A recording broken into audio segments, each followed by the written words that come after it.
You're listening to Let's Stay Together Anime Break, the sub-series of Let's Stay Together, where we talk about the 2019 anime fruits basket. I'm Ellen. And I'm Kayla. And today we're discussing episode 19, which was called Gomen Nasai, or I'm so sorry, but I refuse to say it that way. We're going to be doing, I have no announcements today, so we're just going to go straight into the summary. Oh wait, no, sorry, I do have an announcement, and the announcement is, I know, I'm sorry. There's a bunch of, we got some asks and stuff recently. I have seen them. I will reply to them. I appreciated the essay on feather symbolism. I did too. Thank you for submitting. Yeah, that was Steven Universe, the person who has sent us other essays that were also interesting. But yes, I will get to them. I will reply to them when I stop working 50 hours a week. I mean, it's fine. Everything's fine. Let's do this. Let's talk about Ritsu. I'm actually really excited. This episode was really interesting because it was there. This content was technically in the 2001 anime, but like a lot of the order of stuff was like switched around. Like all of the pieces that were in the manga were there, but they were kind of, some of it was in like a little bit of a different order. It's kind of in a different place. So I thought that was really interesting, actually. So I'm really excited to talk to you about it.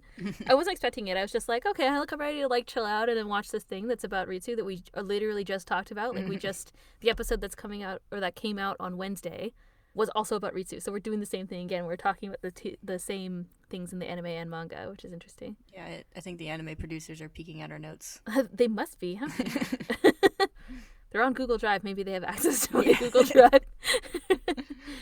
This episode covered content from chapters 44 and 45 of the manga, which is funny. That means we're bouncing around a lot right now, because last time it was about chapters 27 and 28.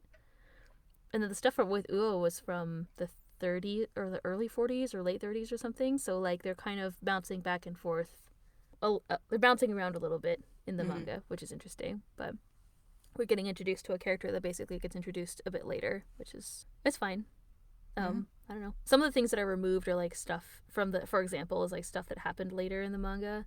Like it just hasn't happened yet, and so it's just removed to focus on Ritsu, which is fine. Like it totally makes sense. The Ritsu stuff also really felt like an earlier chapter anyway. It does. It feels like I was just thinking when I was working on the kind of like the summaries for this week, that in the manga, the part of the manga that we're reading, which is kind of like right after this part, I guess, essentially, this is the first time when Ritsu comes in that kind of like a new Sohma with like a new problem is kind of introduced, and there's new kind of like Tohru doling out advice type stuff that happens. But it was one of the first times like kind of in that part where someone new had come in. Yeah. So it's kind of interesting. It's probably a good idea to kind of like set them all up and kind of get that out of the way at the beginning, so you get to know them a little bit sooner, I guess. The other characters, I mean. Anyway, we open outside Shigure's house, and a voice cuts shrilly through the tranquility of the secluded woods where the house is located. It turns out it's Shigure's editor, Mi-chan, calling for him. She's come to pick up his most recent manuscript. We see a woman walking over like a bridge and then walking up the steps to Shigure is wearing a green long sleeve kimono. And then we cut back to Mi-chan, who's at the door. No one has come to answer, and her knocking turns to like frantic banging and screaming until she's out of breath. She angrily takes out her cell phone out of her purse and dials, and Shigure answers and explains that he had a craving for takoyaki from a place called the Octopus Dude, which is funny. Of course, as he speaks, we see the takoyaki stand that he was referring to, and Shigure is not there. Mi-chan freaks out on the phone because the day is the deadline for the manuscript, and Shigure is like, oh, is it? And then hangs up. Stupid sensei, Mi-chan screams and then runs off to find him, threatening that she'll catch him and turn him into a boiled octopus. From inside Shigure's house, a door quietly slides open to reveal that, of course, Shigure has been hiding at home the whole time. The woman in the green kimono stops on the stairs as Mi-chan leaps dramatically down and runs past her. Mi-chan apologizes, and the woman in green bows deeply and apologizes for getting in Mi-chan's way. They both bow frantically back and forth and apologize to each other, and the woman is like, I'm sorry for getting in your way, and Mi-chan is like, I'm sorry for rushing. I'm rushing because sensei is an obnoctopus. Which was... Did you watch the dub or the sub? I watched the sub. I didn't get the chance to watch the dub this time. I didn't either. That was a pun that was in the subtitle, which I thought was great. They apologize, so on and so forth, until Mi-chan runs away again. Tohru also arrives home. At the time starts, we see her walking up the steps, and Mi-chan runs past her yelling, Octo-sensei! And Tohru looks after Michan as she passes, but then a scream from in front of Shigure's house draws her attention.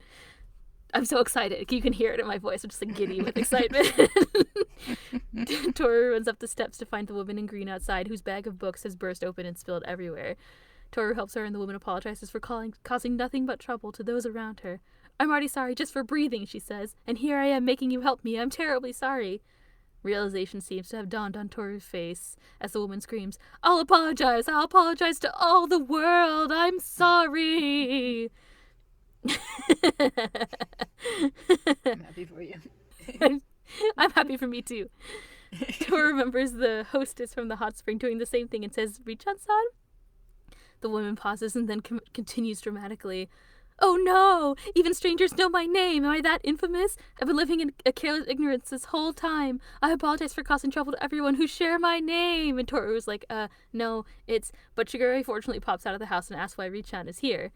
Richan pauses again dramatically, then continues, I apologize! Someone like me shouldn't be visiting! I'm sorry!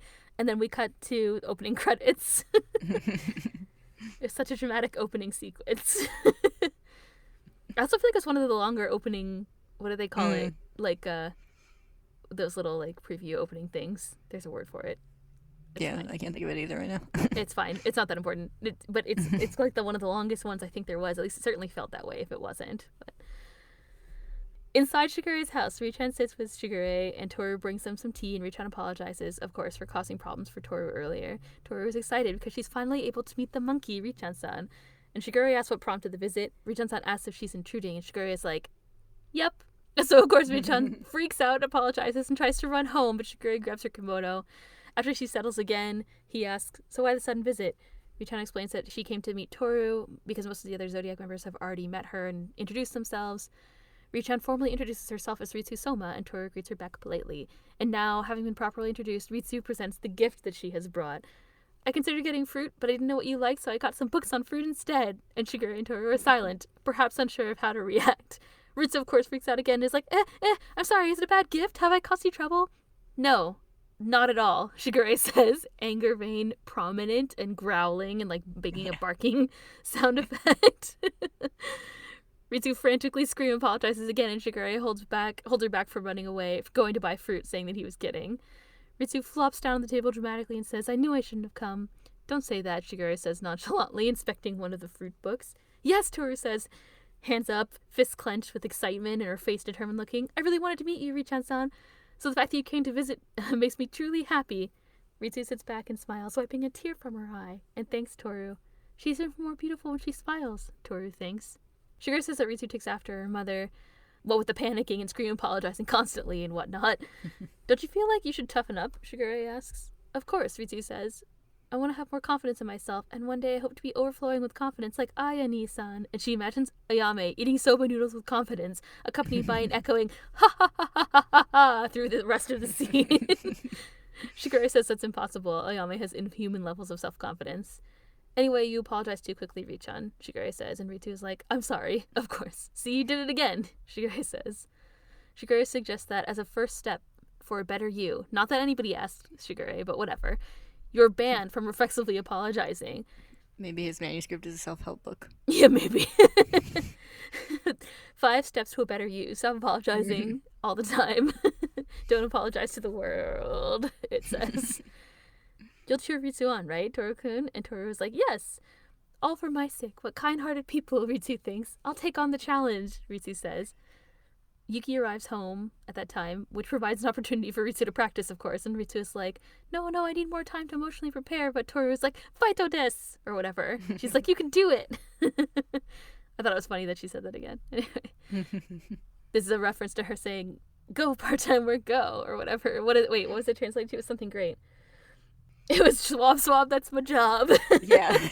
At least I thought it was great. Some people, I think, in the fandom were like, what the fuck? But no, it was wonderful, and those people are silly for not thinking so. Tohru would say. Yes. But what she said was Faito, or whatever in Japanese. Yeah. So this is like, Faito, you could do it. Yuki comes in and is like, oh, Ritsu, what are you doing here? Just like casually, like a normal person would ask. And immediately Ritsu is like, you're right. The likes of me shouldn't be here, should I? Fortunately, Tohru is like, Richan, and kind of snaps Ritsu out of the apology spiral that she's wont to go down. Ritsu takes a deep, calming breath and then sweetly smiles and says, "Yuki-san, you're starting to look more like Aya-ni-san." To which Yuki replies, "Have a nice day," and then pieces out, and Ritsu, of course, apologizes to him for offending him. I think Ritsu's like, "You don't look like Aya," or whatever. It's really funny. Right after that, Kyo arrives home as well and comes in and is like, "What is Ritsu doing here?" Which starts the same instant apology spiral again, but then Ritsu snaps herself out of it. Kyo-san, I'm glad for you," she says, smiling sweetly again. "You get along with Yuki-san enough that you can live together." "We don't get along," Yuki and Kyo say, and then Ritsu apologizes dramatically for saying that and for visiting. I'll be taking my leave now. I apologize for staying so long," Ritsu says, trying to get up to leave, and Tohru hops up and is like, "Please wait," and grabs Ritsu, who transforms? ? Tohru flops onto the floor, confused, as the kind of green transformation cloud dissipates and reveals an adorable, albeit nervously sweaty, monkey. Because, of course, the rule that we learned so far is that cursed someones only transform when they're hugged by a member of the opposite sex. Tohru, Ez, and swirly eyes, and Monkey Reach-on screens, "I'm so sorry." We transition. There was like a pan up outside of the roof, and you can see the words are like floating in the air. Back inside, Shigure and Ritsu has changed back into, has changed back into a person and is dressed again. Back into a human. Shigure explains that Richan is male, but has worn girls' clothes since he was young. Tohru asks why Ritsu wears girls' clothes, and Yuki and Kyo are also there for this explanation as well. Ritsu explains that girls' clothes make him feel calmer. At the beginning, he just wanted to try it, but realized he felt more at peace that way, and we see a memory of baby Ritsu trying on a dress of Kagura's, eyes opening wide, then asking Kagura if he can keep the dress. "I'm sorry, I'm embarrassed of myself," Ritsu says, in the present. "Please don't be," Tohru says. "It suits you, really. You're beautiful." Tohru-kun, "I don't know if that helps much," Shigure says. "You'll be working soon, though," Yuki asks. "Will you go to work wearing girls' clothes?" "I suppose I shouldn't. Should I?" Ritsu wonders, and Kyo sighs sort of uncomfortably.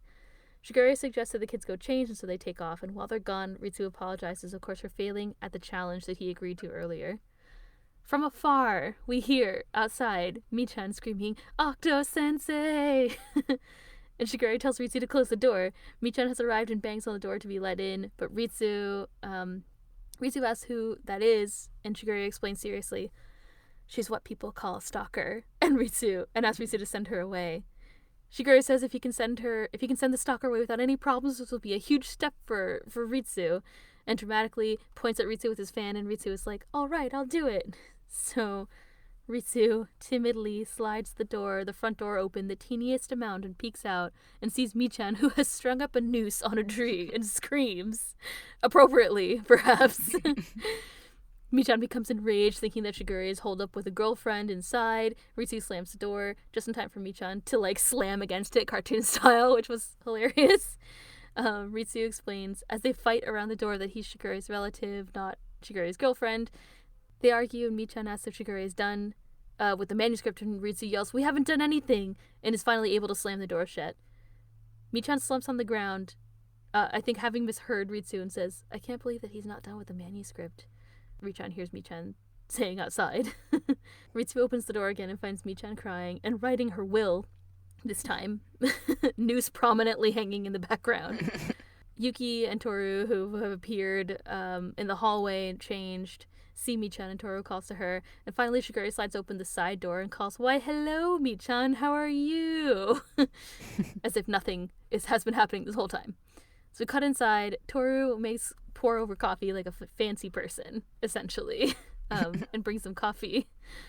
Michan begs Shigure for the manuscript, and Shigure gives it to her. She cries happily, having finally received confirmation that it's complete. Tohru comes in with the coffee and explains that to Ritsu that Michan is Shigure's editor, and Michan starts dramatically apologizing for not knowing. All in slow motion, Ritsu stands up, raises his arms back, and smacks the tray of coffee that Tohru was carrying and shouts, "I'm so sorry." Everyone watches in shock as coffee splashes on some of the pages from Shigure's manuscript. "Ah," all of them say. Then Michan screams and then tries to rub the coffee with her sleeve, and then she picks up the page to inspect if that helped, and then screams even louder as a scary pipe organ plays in the background. Which was amazing. There was horror music sound effects in that whole scene. Michan faints and her soul flies out of her body. "No!" Ritsu screams and then runs off. Kyo, who for some reason is stretching outside, hears the clink of roof tiles and turns behind him to see Ritsu standing on the edge of the roof, hands clasped, looking up kind of to the sky. "Oh gods and Buddhas, you mustn't forgive me for my sins," Ritsu says, tears streaming down his face. Tohru, Yuki, and Shigure also run out of the house to where Kyo is standing in the yard to watch as well, or to try to, I don't know, to see what's going on as well. "I ruined the manuscript that's dearer to the editor than her life," Ritsu continues. "Only through death can I atone for my sin." On the ground, Tohru freaks out and Yuki tells her to calm down. Ritsu goes on, "Furthermore, I have let everyone down despite the many chances they gave me. Oh, why is it that all I do is cause trouble for those around me for no good reason?" "We're in that exact situation now," Shigure adds, very helpfully. Kyo and Yuki just glare. They look so unimpressed. It's hilarious. They are. And Shigure is, just kind of whatever. I don't know what it is. I guess they're just, used to this, overabundant display of, I don't know, of apologeticness. I guess maybe they know what Ritsu's like or something, because Toru's, freaking out the whole time, this is funny. "Richan-san, no one is angry, so please come down," Tohru yells, and Ritsu is like, "No, I've been like this since I was just a child. Just having zodiac spirit caused people enough trouble, and on top of that I was a crybaby and a coward. I was clumsy in everything I did." And we see a scene of Ritsu as a child holding a ball, wearing the dress that Kagura gave him. Ritsu's parents bow to 3 other adults. "My parents were always apologizing because of me," Ritsu explains. In the memory, we see baby Ritsu crying and thinking, "I'm sorry, Mom and Dad, you probably don't want to apologize, right? You probably want a child that you don't have to apologize for." Back on the roof in the present, Ritsu cries and says, "A person like me should give up on life, but I don't even have the courage to do that. Oh, I'm utterly useless, and yet I have the extraordinary nerve to stay alive. It makes me so frustrated with myself." "You don't need that kind of courage," Tohru says suddenly. She's climbed up to the roof, much to the surprise of Yuki and Kyo. "What's wrong with having that nerve?" she asks. Because people are alive, and that's why we can cry or worry or feel joy." "But I'm just alive," Ritsu says. "There's probably no reason someone worthless like me was born." "You're looking for that reason," Tohru says, standing shakily on the roof. "Deep down, you're probably desperately searching for that reason, looking for it on your own." And Tohru remembers a time with her mother when she was little, and her mom is, doing her hair. "I'm glad," Kyoko says. "I'm glad I had you, Tohru. I can be cheerful every day because you're here." Then, baby Tohru says, "Then I was born to meet your mom." Kyoko smiles and laughs and says, "If that's true, I'm sure glad."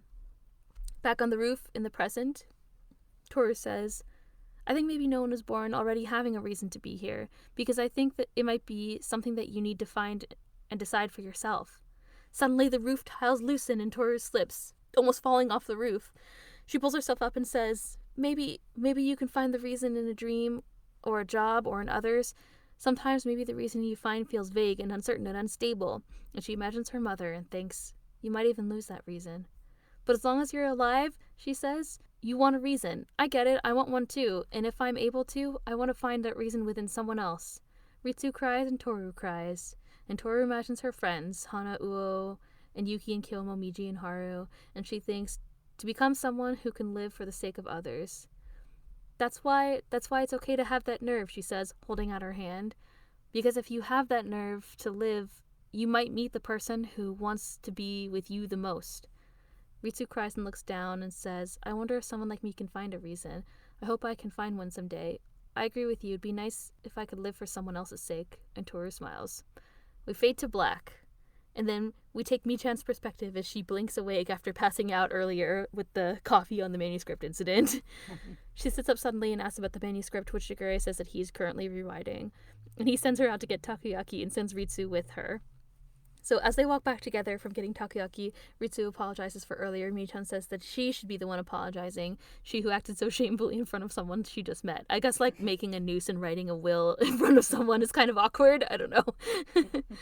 She says even if it's just a joke, Shigure calling her a stalker was just plain mean, and Ritsu asks if he's always like that, and she says yes, he's always teasing me to amuse himself, ignoring his deadlines, and suddenly disappearing. How terrible, Ritsu says.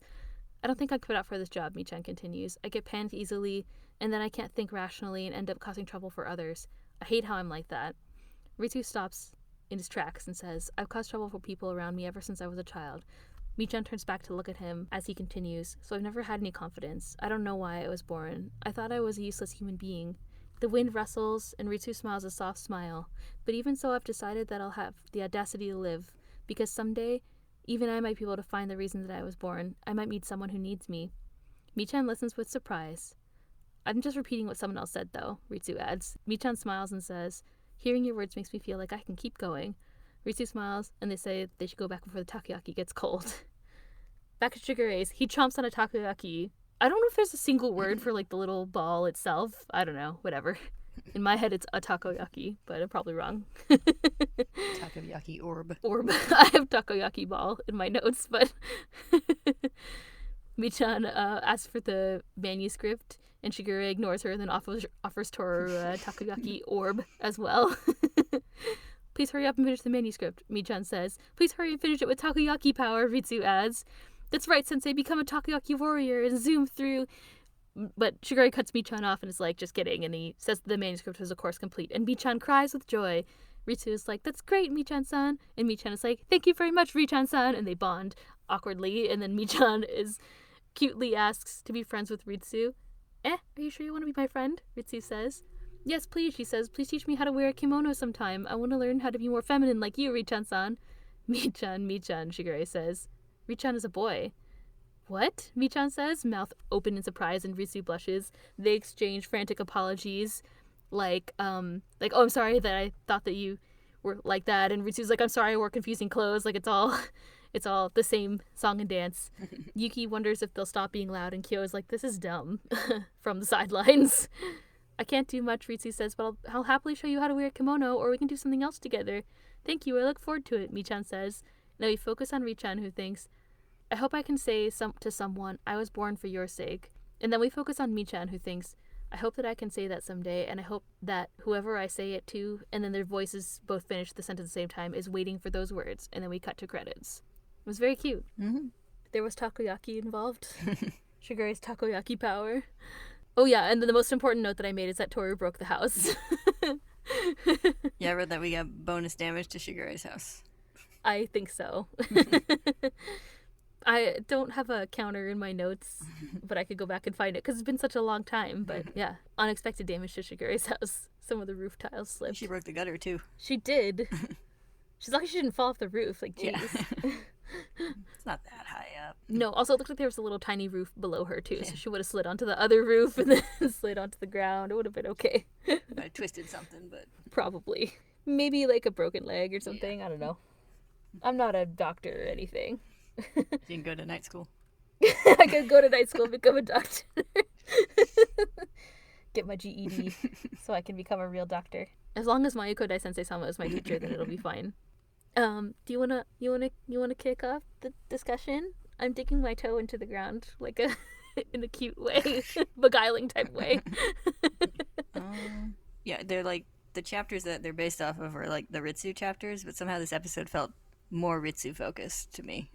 That's like, there's some other content in there too. Yeah, like in the manga there is. Yeah, like it felt like it kind of felt like it took him a little more seriously too. I think so. It's a little less slapsticky. I mean, it's still a lot of slapstick, but just a little bit less. And like some of like his anxiety scenes and stuff were treated a little more seriously, especially the roof scene at the end. Yeah, it's much more dramatic. I think you're right. I think it's more. There's also like this scene with one of the scenes that's kind of like different from the manga is the scene where Ritsu comes into Shigure's living room and Shigure's giving him like advice on how to be better. And I feel like in the manga it was kind of like you in this one Yuki is the one who says like, oh, you're in college, aren't you? Or like, you're gonna start working soon, or are you gonna wear girls' clothes when you start working? And Ritsu's like, I don't know. But Shigure is the one who says that in the manga, and he says it while he's like looking at one of the books. Like he kind of says it like in this sort of like nonchalant way. I don't know how to describe it. Like as if he's like, I don't really care. Like, you do whatever you want, but are you sure you want to kind of keep living this way? Like Shigure is not really doing that much to treat Ritsu's situation seriously. I feel like even in this case, in that scene, some of the things that he says are like, you should try to stop immediately apologizing to people. Like, I felt like at least that was kind of like genuine. Like he's trying to Mhm. give him some tangible advice to Yeah. follow. But Shigure's, definitely still taking the opportunity to tease him, but he also gives him some like oh yeah, decent advice and stuff. So yeah. I mean, Shigeru's teasing him like he teases everybody. Like he yeah. teases like Kyo, and he's like kind of picking on the thing that is like the thing that Ritsu struggles with the most. So Ritsu's like, "Oh, did I bother you?" And he's like, "Yes,"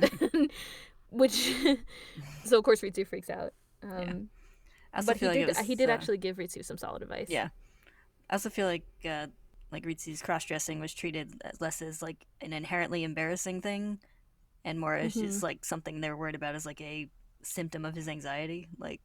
Mm-hmm. Like it only really Which is the comes way it should be yeah, treated. like Yeah. it only really comes up the one time where they're like you're gonna start working soon. Are you still gonna dress that way? Because like they're worried about how that might affect him as Mm-hmm. a you know member of society rather than like it being a thing he should stop just because it's wrong or whatever. Yeah.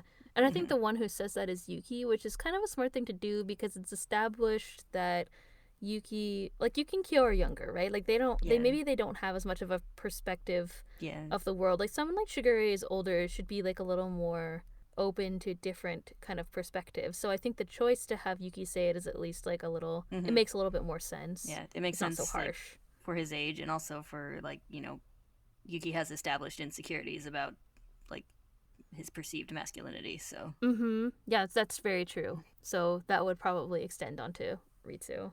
yeah, And then the way Ritsu's kind of like, I don't know, I should probably stop, right? And they're kind of like, like, yeah, yeah, it's a little bit different. It hmm is treated a little bit differently. Like 20 years makes a yeah. difference. Hmm.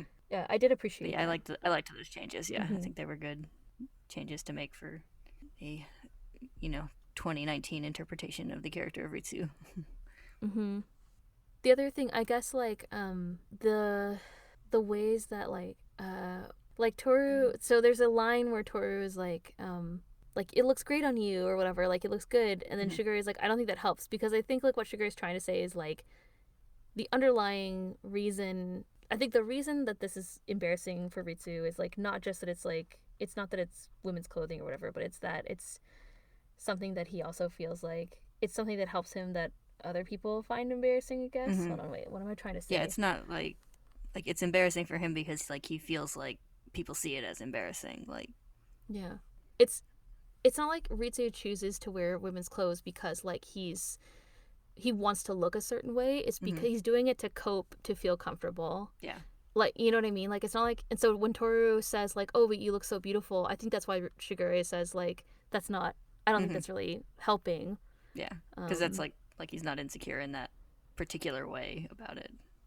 no, it's not about necessarily about the way that he looks. I think we discussed it before. It's more like probably like there's something about Ritsu's this uh is kind of anxious and shy. I think is the word that's used to describe him a lot in the manga and sort of like passive, Hmm. and that maybe this adopting the like this feminine dress is like part of like not having to have the same, I don't know, like pressure of Yeah, not being so passive.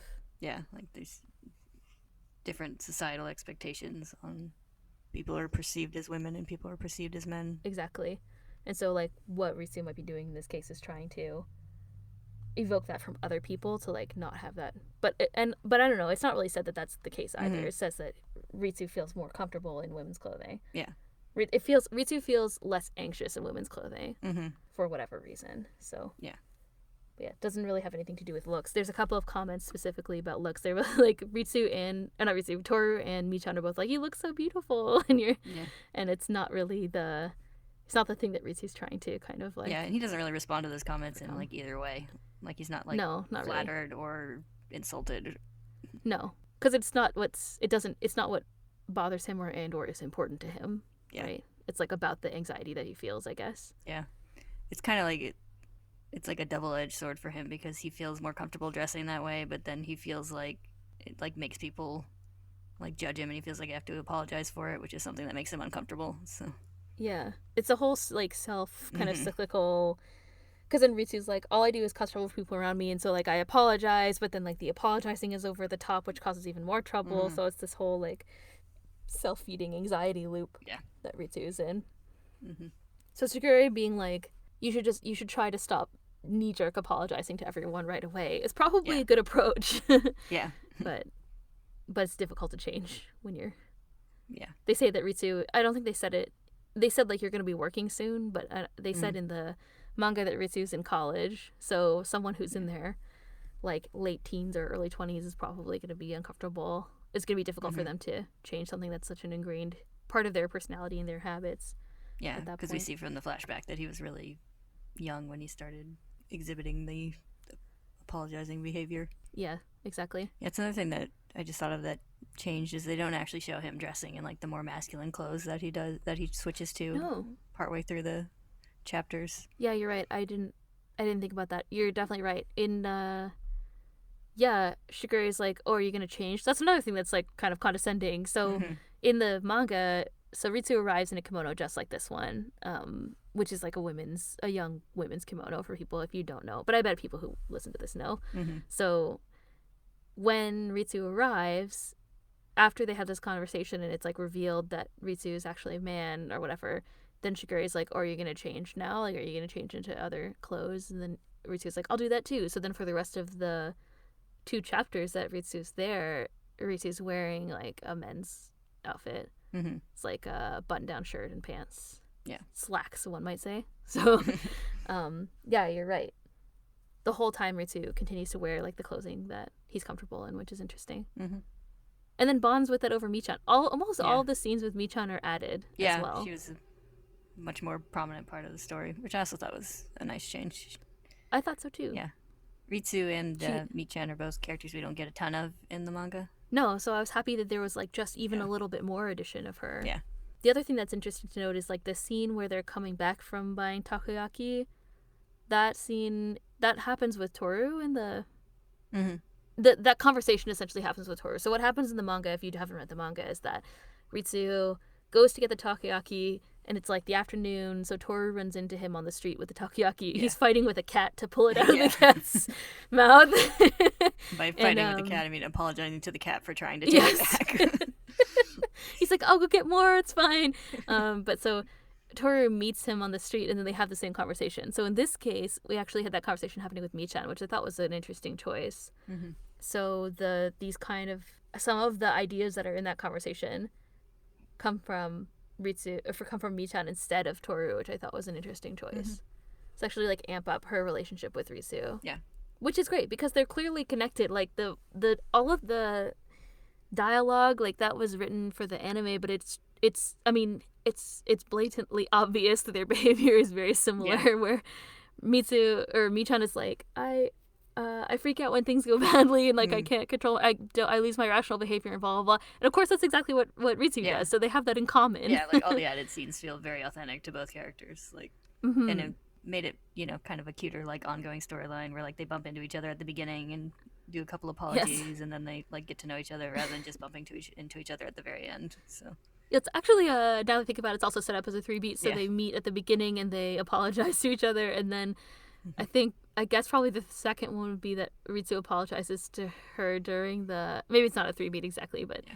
Ritsu apologizes to her for the coffee thing, and then at the end they both apologize to each other again. Yeah. So it's like kind of bookended. Their relationship is bookended by this like mutual apologizing for misunderstanding each other or whatever, which is pretty great. Yeah, it's cute. Yes. It's over the top. I enjoy how many times it says meet Chan-san and read Chan-san in the same sentence in this episode. Or like the end where Michan is like, Richan, thank you so much, and then he's like, Michan, thank you so much, or whatever. I forget exactly. It's really adorable. They call each other Michan-san and Richan-san in this, which is great. Oh, I guess like another thing that's related to Michan is that the coffee. Okay, so what happens in the manga. I also apologize to manga people who just listened to this. We just talked about this, but I want everyone to know. So like in the manga, what happens, the reason why Ritsu goes on the roof is that like he bumps into a thing and like knocks a plate off of a thing. It's like a counter or something or a table. And then Tohru cuts her hand picking up the pieces of the plate pretty badly. And then Yuki bandages up her hand, which is fine, but Ritsu goes up on the roof and does the same kind of like, it's the same like, oh gods, oh Buddha, like forgive me for all, or like my sins are too much. And then during that kind of in addition to all the things that he said in this, he said like, what he said in this was like, I spilled coffee on the manuscript that was like more important to the editor than her life. But in the manga, he's oh, I seriously wounded your hand or something like that. And she's like, it's fine. Yeah, exactly. Exactly. So the kind of like inciting incident for Ritsu going onto the roof has to do with Michan as well. So it's kind of like, so there's a lot of just like complete substitution with stuff that Tohru did with Michan, which I think is good. Because it's like deepening their relationship. And I think it's nice, like, it's funny, it's interesting because Tohru is the one who is constantly connecting with everyone about everything and helping them with all their problems, but it's nice to also have another complete outsider, in this case, outside of the Sohmas, who's Michan, to, like, be someone who connects with Ritsu just on, like, a human level about the different, like, anxiety and problems that they have, which is really interesting. Yeah. A lot of things were, like, taken away from Tohru. Like, they're the same scenes. Yeah. But they're altered so that it's Michan instead of Tohru, which I think is very interesting. Yeah. It's a good choice. Yeah, I think they were good changes. I like them. I'm trying to think. There's other things that changed a little, but nothing else I can think of specific with Michan. Like, one thing that changed a little bit is that Kyo also was there. So in the manga, and he didn't do very much, but like the manga just did another like, what the hell is whoever doing here joke when he like showed up at the end of the chapter. Yeah. But...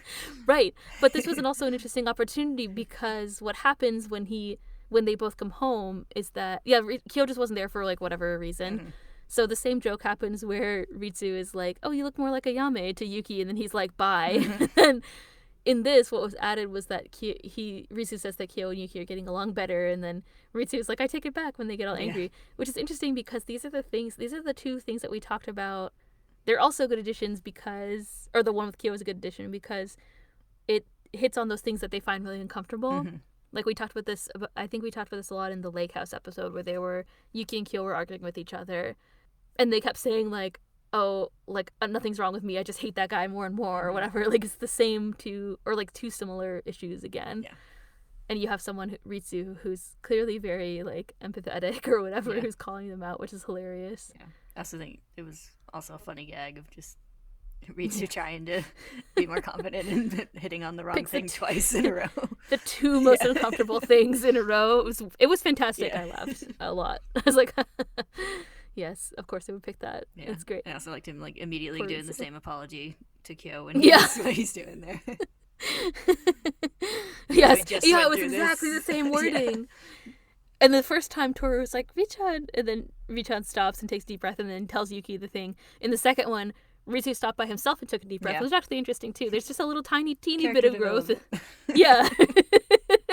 I like that it's exactly the same line though. That was really funny. He might have even said it before too. Like, I don't know. He might have said it to Shigure as well. Yeah, I think it was. I'm not sure it was exactly the same, but it was at least very similar to the one he said when he was still outside when Shigure was like, "Oh, I'll bring you here." I also have a feeling that a lot of the things that he says are like really common set phrases or something, because it's like he's like, "Oh, I'm sorry for staying so long" or whatever, but like scream apologizing. Yeah, that was so. Yeah, that struck me as funny because that seemed like something you would like politely say to someone, like, "Oh, sorry for staying so long" as you're leaving, just as like a matter of course. But he's doing it so dramatically. Yeah, so I don't know, but because I was just laughing at them being really loud scream apologies, but like I don't know if they're like, maybe they're also kind of like just set phrases that people say, which would make it even funnier. I assume that based on the way that it's written in the subtitle. I don't know. I just love Ritsu. And Michan, I like her overdramaticness. We also talked in our episode. I was like, in the we talked about this when we discussed the manga. I was like 2 suicide jokes, and this one we get 3 suicide jokes, which I find them to be funny. I can understand why people would be sensitive about that. And I think, I think they call it like crossing the line twice. I think they're so over the top that yes, just kind of. It's like how did she get a rope to make a noose? We'll never know. Set it up in like the 2 seconds between. Yeah, Ritsu closes the door and then opens the door and the noose is there, and then Ritsu screams like this amazing shocked scream. Yeah, and then 2 seconds later she's writing out her will. Yeah, with like a calligraphy pen, like a brush, like on like this like weird like folded piece of paper. Like I guess she made lines for the calligraphy or something. And then Ritsu's like, "What are you writing?" And she's like, "A will." And then Ritsu freaks out again.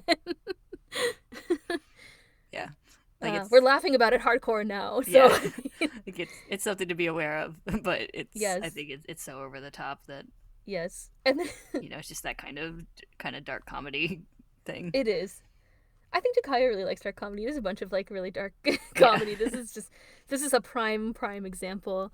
The other part that's funny is when Ritsu's on the roof and he's like in the manga he was like the only way I'll be like properly forgiven is by divine punishment or whatever. And this is like the same thing where he's like, "Oh God, so Buddha, punish me for my sins." Yeah. It's like, calm down, bro. Yeah. Like, yes, yes, it's over the top, and that's what makes it wonderful. Hmm. I like how Yeah.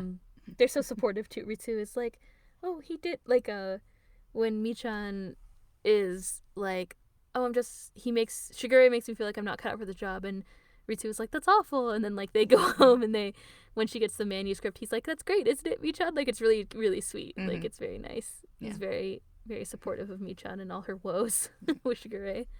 We didn't get any of Ritsu's monkey power this time. No, because Tohru slipped off the roof Yeah. and not Ritsu. Also in the manga, now I guess we can talk about these things because they're not like spoilers or whatever. But in the manga, when Ritsu's on the roof, everyone stays on the ground, but they still yell up to Ritsu to like I don't know to like whatever it is that Tohru says. I can't Hmm. remember. Just like you can make people laugh and people cry and whatever because you're alive. I forget Yeah. exactly. Um, but what happens is Ritsu slips a little bit off the roof and then kind of grabs the side of the roof and like pulls himself up, which demonstrates his monkey-like strength, I guess we supposed in our Yeah. discussion. In this case, we don't get that as well. We don't get that as much. Yeah. I like the design of the monkey too. It's like a more realistic looking little Yeah. monkey. It's cute. Yeah, I I only guess we saw it could. for like a Maybe second, we but should just sweating monkey, yeah. nervously sweating monkey. We should do our little like a breakdown of Ritsu. So Ritsu is the monkey of the zodiac, which we learned before when in the episode where they went to the hot spring. And Toru met Ritsu's mother, the Meisho-san or Okami-san before, or what do they call her? I can't remember what pun it is now. Yeah.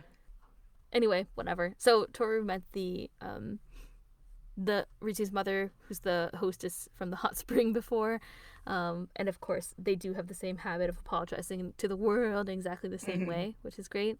Ritsu is the monkey, and like we said, yeah, in the manga we don't really see any monkey-like powers that we see from some of the other animals of the zodiac. Like we saw Kagura.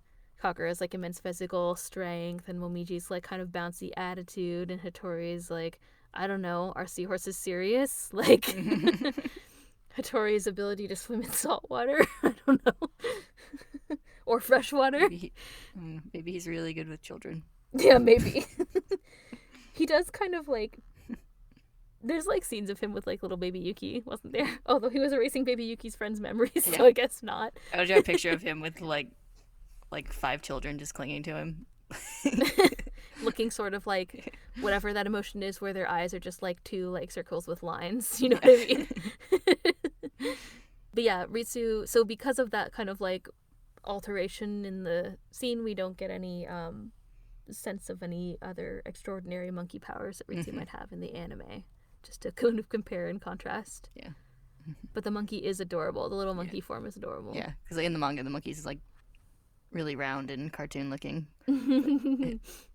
Like Ayame the snake noodle with Yes. his eyes. I love how she draws that. I know.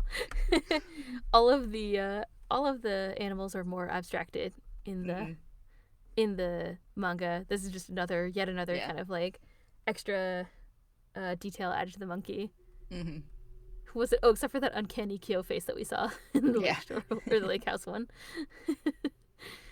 Good times. And then of course, yeah, Ritsu's kind of deal is that Ritsu has a lot of nervous anxiety, it seems, and has been felt that way since Ritsu says like I have no like no talents, no extraordinary talents or whatever, something like that. Like there's nothing special about him, he thinks. And that his parents were always apologizing for him. He also found that at a young age that wearing girls' clothing made him feel more comfortable, but then that on the other hand, that meant that his parents have to apologize for him even more. And he feels a lot of guilt around that, I think. Mm-hmm. Ritsu's looking for to be a reason that he was born or a reason that he's alive. And Tohru offers her opinion, which is that she feels like she's looking for a reason herself. Oh, we didn't talk about an important thing to talk about is Toru's reason for living or whatever, right? Mm-hmm. So, but yeah, he's looking for Ritsu's looking for a reason to live, and Tohru kind of offers that her reason is she wants to find a reason in other people. She's looking for a reason herself, and she understands that struggle. Ritsu's trying to find a reason to live. In the manga, he's looking for someone to eat takoyaki with. Mm-hmm. Find a reason to live in another person or in the people around him, like Tohru kind of also. Mm-hmm. So they share that, I guess, in their, I don't know, their deal. So it's kind of like Ritsu, a snapshot of Ritsu, what we know now, I guess. I don't know if they'll have time, but it'd be nice to see if they animate things with like Ritsu and Mitsu. I want to see their like an adventure of them trying on kimonos and like doing like purikura or whatever, like the photos and like I don't know. I think that would be charming, but we won't get that, I'm sure. Yeah, I don't know. I mean, basically, like it's funny. In summary, there were a lot of like minor, not even minor. It's funny because it's like exactly the same content, but then sometimes it's like a different character or whatever, like that says something. Mm-hmm. Like these changes from the manga and that I wasn't expecting, but I think it was put together in a way that communicates everything that needs to be communicated and like elevates the manga from where it was before, which I think is nice. So Mm-hmm. yeah, I thought it was a good episode. I wasn't expecting more. I wasn't expecting something beyond. I had an expectation, and this delivered beyond that expectation. I feel like. Yeah, I think it might be one of the most changed episodes. But yeah, I think they were positive changes. I agree. We don't often have debates, but I feel like this is a non-debate. Okay, great. Next time we'll be talking about episode 20 called "I Can't Believe You Picked It Up." Another like A+ title from the from the team. I don't know. I mean, I just think they're kind of funny and they're weird out of context. This one took me a second to figure out what it's from, but I know. I'm ready for next time. Yep. Okay, so thank you all for listening. You can leave us asks and comments. I promise I'll answer them. If I haven't answered them by the time the episode comes out, I promise I will answer them. But you can find us at staytogetherpodcast.com, Stay Together Podcast on Tumblr, Stay Together Pod on Twitter. You can email us. You can listen to us on a variety of podcasting apps. Any of them, I think, at this point. Unless there's some new service that you have to submit to that I don't know about, but whatever. We can do that too. Hope you're enjoying this podcast. I was really excited about this episode. I think next episode for the manga, if you listen to the manga ones, next episode for the manga is going to be a good one, I think. I'm predicting it now. We're about to record it, so we'll find out. But anyway, thank you all for listening. We'll see you next time. Bye-bye. Bye.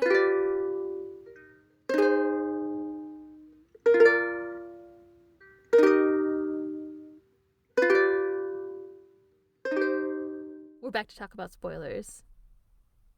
Was that chill enough or not? I'm just excited every time. So basically, like the spoilers that I have are all kind of regarding like differences from the manga, most of them. Mm-hmm. Like, because like essentially all of the stuff with like Yuki and Haru and the school stuff was all cut because of course it hasn't happened yet. So that's interesting. And then Toru's hand doesn't get injured, so Yuki doesn't bandage her hand, so there's no ship teasing. Sorry. And just straight up teasing of Yuki's terrible bandaging. Yeah, I like how Momiji's like, someone cared a lot about this. That was like my favorite, one of my favorite things. But it's fine. There's more opportunities for Toru to get injured, I'm sure. Yeah. And there's no, Hattori doesn't come. So, like, Shigure doesn't call Hattori, so there's no Hattori Toru ship teasing either.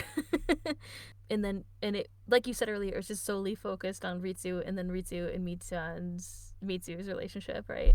Mm-hmm. So, which I thought was a good choice, frankly. Because then they also, because, like, basically what happens is, like, Ritsu shows up, and then, like, I can't think of another time that Ritsu comes back, to be honest. Like, I don't know, actually, off the top of my head, if Ritsu comes back at another time. Yeah. Like, probably not even at the beach. Yeah, I don't think he gets like really another full appearance. It's like a couple little things toward the end, and then just like kind of being there. But yeah. The only scene that I can remember is like when the curse breaks and he's with Mitsu, and then you're like, oh, like at the end of the series. I don't think he was with Mitsu. I think he was with his mom when the curse broke. Oh, maybe there's a scene of them together at the end. Yeah, I think like after the curse broke when they're just showing everyone. Maybe that's it. I know he's there when like when Akito gathers everyone, and I think he might show up at like some of the New Year's scenes. Yeah, it's possible. Like just it's a quick talking to someone for a couple lines, but Yeah, I don't think he essentially gets like very a full on rarely. appearance anymore. No. Um, so yeah, it was nice that their relationship is built up. Their relationship is established with more strength than in the manga, which I thought was nice.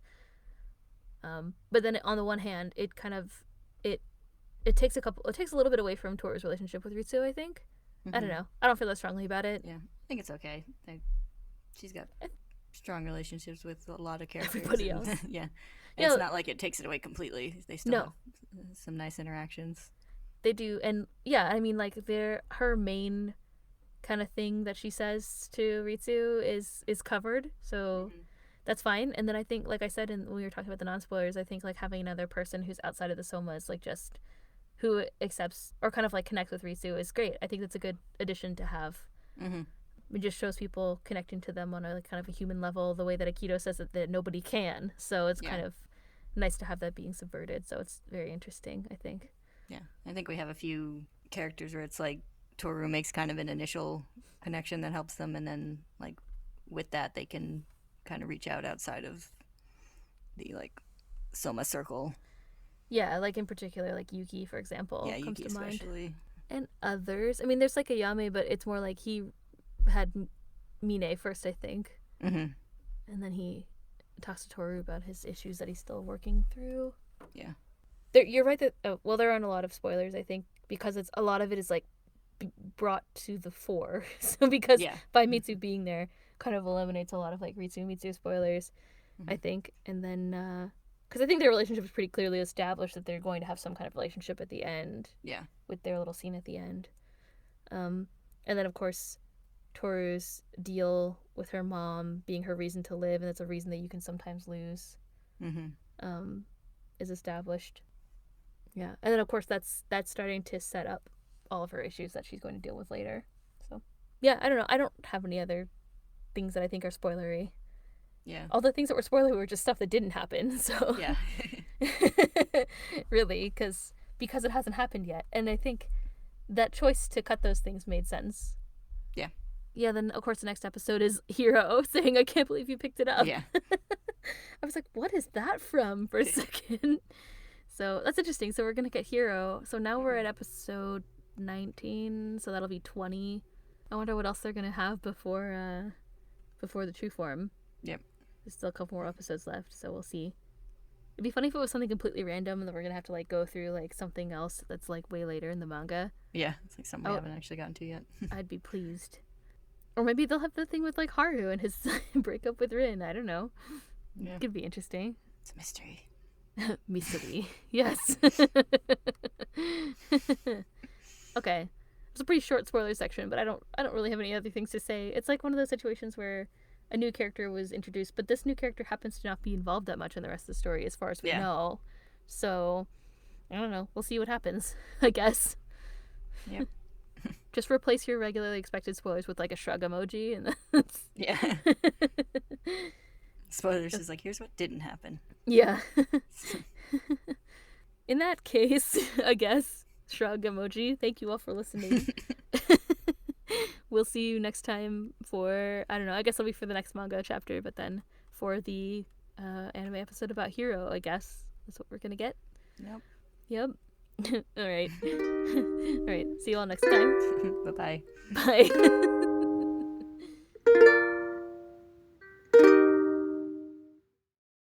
Which airport's closer to Broadway? You're like, I want to walk from the airport to Broadway. So you're actually gonna go on your trip? Yeah.